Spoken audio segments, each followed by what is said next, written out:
આણંદ જિલ્લા પંચાયતના પ્રમુખ પદની ચૂંટણી બાદ શરૂ થયેલી રાજકીય અને કાયદાકીય ખેંચતાણ વચ્ચે આણંદ કોંગ્રેસ સમિતિ ખાતે પૂર્વ મંત્રી ભરતભાઈ સોલંકીની પ્રેસ કોન્ફરન્સ યોજાઈ હતી। ચૂંટણી દરમિયાન ભાજપના ઉમેદવાર મયુરીબેન પટેલનું ઉમેદવારી પત્ર રદ થયા બાદ ભાજપે હાઈકોર્ટમાંથી સ્ટે મેળવી બહુમતી સાથે પ્રમુખ પદ મેળવ્યું હતું। હવે ભાજપ દ્વારા હાઈકોર્ટમાં દાખલ કરાયેલી આ પિટિશન પરત ખેંચી લેવામાં આવતા રાજકારણ ફરીથી ગરમાયું છે, જેને કોંગ્રેસે ભાજપની હાર ગણાવી છે। બીજી તરફ ભાજપનું કહેવું છે કે ઉમેદવારી પત્ર માન્ય કરાવવાનો તેમનો હેતુ પૂર્ણ થઈ ચૂક્યો હોવાથી પિટિશન પરત ખેંચાય છે અને કોંગ્રેસે આ ચૂંટણીને પડકારતી કોઈ સ્વતંત્ર પિટિશન દાખલ કરી નથી।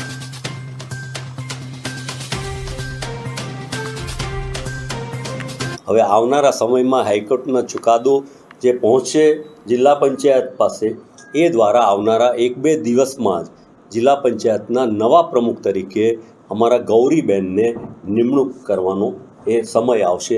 એ અમારા સૌને માટે, કોંગ્રેસ પાર્ટી અને પંચાયતી રાજ માટે અને ન્યાયતંત્ર માટે અને લોકશાહી માટે એક જ્વલંત વિજય છે।